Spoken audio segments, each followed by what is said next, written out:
Okay, let's continue on to the political life in Togo. The fourth public provides for a constitution modeled on that of the Fifth French Republic, with the president, the prime minister, and the president of the National Assembly being the three chief posts. The constitution limits the president to 2 successful 5-year terms, although he has amended the constitution frequently in the past. Let's look at the leadership and political officials. President Gnasigambe Enyadema came to power by force in 1967. Although he was implicated in the assassination of the first president Sylvanus Olympio and played kingmaker from 1961 until coming to power. Then there were no obvious successors within the party. The Rassemblement du People Togolese RPT at the end of the 20th century. Please pardon my pronunciation, I don't speak French. But I'll try my best. After the 1991 National Conference, Eyadema made the transition of being a democratically elected leader through the 1998 presidential election, which was condemned internationally as flawed and fraudulent. As a one-party state from 1961 to 1991, Togo experienced a renaissance in multi-party politics through political infighting, beleaguered the chances of the Committee for Action and Renewal and the Union of Democratic Change, UDC. The leader of the UDC, Gilchrist Olympio, widely considered to have won the 1998 presidential election, and lives in voluntary exile in Ghana. Let's look at the social problems and control. Large-scale social upheaval followed the political violence of 1992 to 1993, and approximately 1/3 of the population moved to neighboring countries. With the political deadlock, relative calm returned, the cancellation of all international aid projects and the withdrawal of most non-governmental organizations, however, put a strain on the economy. Unemployment, unsustainable wages, and poverty rose rapidly. Crime increased, particularly violent robberies and carjacking. Most educational institutions were on strike throughout 1999 to 2000. Wow, I wonder if that's changed. Please let us know in the comments if you've been to Togo or if you're from Togo and familiar with Togo. Please share. Feel free to share or engage. Let's look at the military activity. Togo has a new army and a minimum naval and air forces. 80% of the gendarmerie and 90% of the military are the Kabie ethnic group. Most regularly go unpaid and set up ad hoc roadblocks to extort money. The French and Chinese were the leading suppliers of military hardware to Togo from the later portion to the 20th century from the later portion of the 20th century to the present day. Okay, we're gonna check out the social welfare and change programs. Welfare is almost non-existent, though pensioners who paid contributions to the Francophone cooperative system continue to receive payments. Structural readjustment is hardly a success story, but a great number of state industries have been privatized under the guidance of the IMF World Bank. Let's check out the non-government organization and other associations. Most non-governmental organizations and aid organizations quit Togo in the 1990s, with only Population Services International and Organización Ibero-Americana de la Cooperación Intermunicipal still operating through the country. Voluntary service organizations such as Rotary, Lions, and Zonter continue to operate. Let's check out the gender roles and statuses. Division of labor by gender. Customary division of labor generally do not still hold in Togo, although men do most heavy construction work. Women perform almost all other manual labor in towns and villages, though less machine work and control small commerce.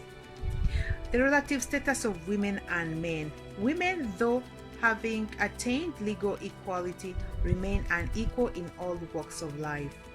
Women and men are kept apart in most social gatherings. Women usually eat after men, but before children.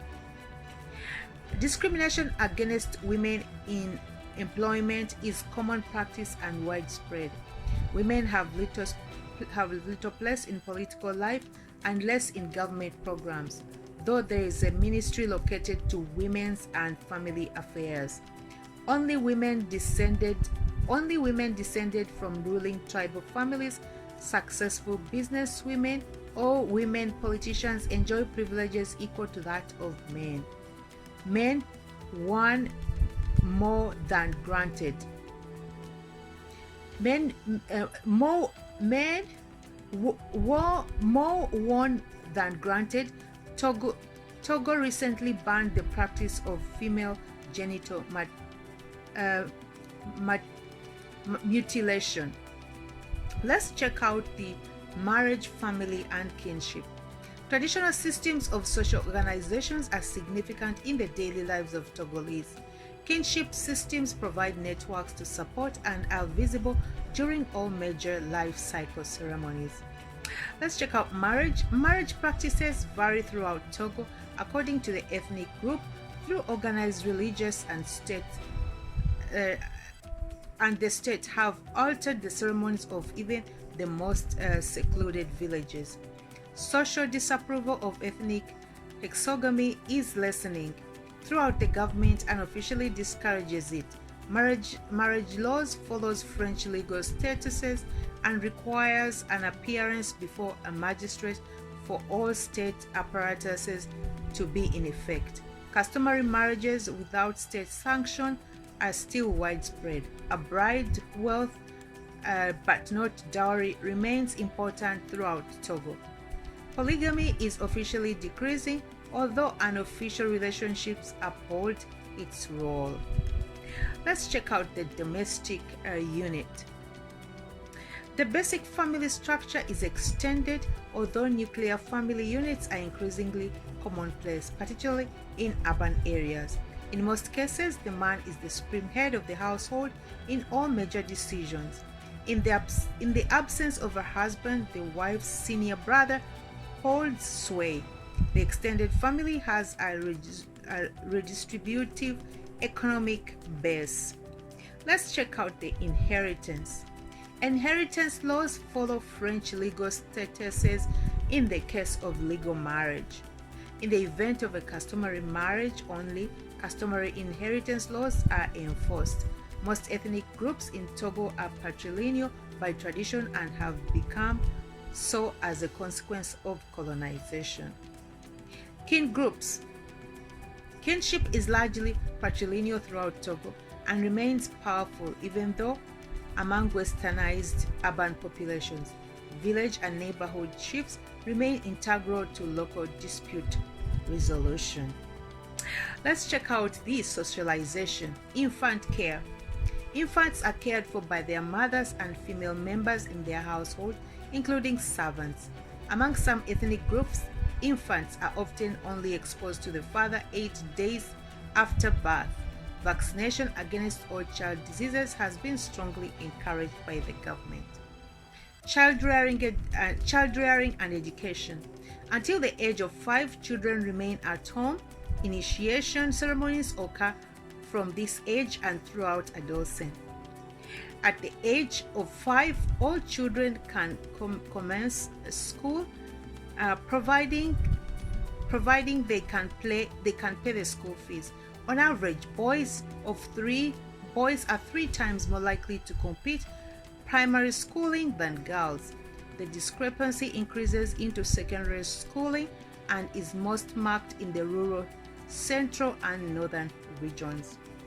Let's check out the higher education. Secondary school is more common in the south, and numerous private and public schools offer the French baccalaureate system. Baccalaureate system. I beg your pardon. Often children are sent abroad during strikes. Togo has one university located in the city, and it offers first and second level degrees in the arts and sciences as well as in medicine and law. I wonder if that's still the situation. Let's look at the etiquette. Public displays of affection are seldom. Men and boys hold hands, but not boys and girls. Courting remains private and is not generally arranged by parents except among some ethnic groups. For example, the chamber. Old people and village elders are highly esteemed. Though the climate of political fear has brought the undue influence of youth.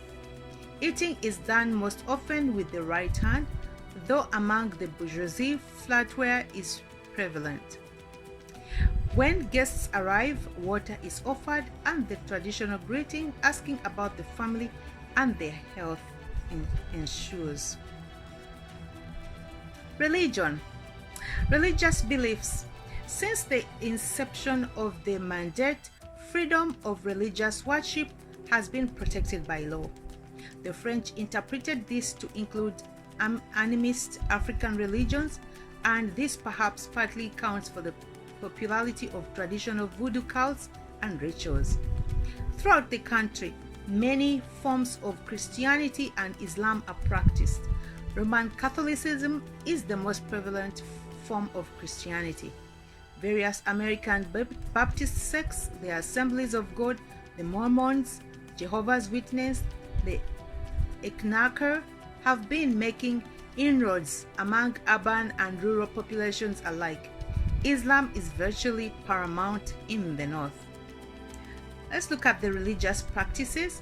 Religious officials, whether Catholic priests or voodoo sopho, are held in the highest esteem in both rural and urban settings. They are always invited to bless traditional ceremonies as well as building projects or any new initiative. Traditional healers also hold sway, and in the wake of the AIDS epidemic, are regaining popularity. Death and afterlife. A Togolese funeral is the most important event. Widely extravagant by Western standards, funeral celebrations are a daily occurrence. Marching bands, choirs, football tournaments, banquets, and stately services are fundamental as an expensively decorated coffin. Funerals often take place over a month or more, and families frequently sell or mortgage land or homes to pay for the funeral of a beloved or elderly relative. If the person dies in an accident, however, or some other sudden tragedy such as AIDS, for example, this is considered a hot death, and the funeral services are concluded more quickly with little circumstance. Let's check out the medical and healthcare. Similar to other underdeveloped tropical nations, Togo's population is challenged by numerous health problems, including parasitic, intestinal, nutritional, venereal, and respiratory diseases. Public health problems are exacerbated by inadequate waste disposal, sewage, drinking water, and food storage. In the 1990s, life expectancy at birth was 51 years, though this is declining steeply with the onset of AIDS. Malaria, commonly referred to as Palu, remains the leading cause of illness and death, Other common diseases include meningitis, tuberculosis, pneumonia, and HIV/AIDS. Traditional healing methods and preparations continue to be the most commonly used forms of healthcare in Togo. Every small town has an herbalist, and one market in Lomé specializes in the sales of medicinal herbs. Frequently, medical treatments are coupled with visits to the local voodoo priest or fetish priest. Let's look at the secular holidays. Major holidays are January the 1st, the Fête Nationale, which is on the 13th of January, the Fête de la Libération, the Économique, which is on the 24th of January, the Fête de la Victoire, which is on the 24th of April, May Day, which is on the 1st of May, Day of the Martyrs, which is on the 21st of June, the Day of Struggle, which is on the 23rd of September, 27th of April is Independence Day, and is not officially celebrated by the President Eyadema, and is frequently a day of opposition activity. Let's check out the humanities and the arts and humanities. There is little government support for the arts in Togo beyond the rudimentary presence of a Ministry of Culture and the poorly funded and maintained departments of the university. Private organizations include the Centre Culture Français, the American Culture Center, and the Goethe Institute. Let's check out the state of the physical and social sciences. There is little government support for the physical and social sciences in Togo. Beyond the existence of the Ministry for Science, Research and Education, private organizations and non-government organizations provide various services, and a private academy of social sciences was created. So we've finally come to the end of our series or our episode as far as Togo goes. I want to thank you so much if you've made it this far. This was read to you by yours truly, Christine, courtesy of Exhibit Africa Ubuntu Initiative, compiled by everyculture.com. If you've missed any of your favorite countries in between letter A and letter T, please check out the YouTube channel in the profile, and so that you can catch up on your favorite countries uninterrupted. Also, subscribe while you're there, because we're going all the way to letter Z. Until our next episode, thank you so much for watching. Catch you later. Bye-bye.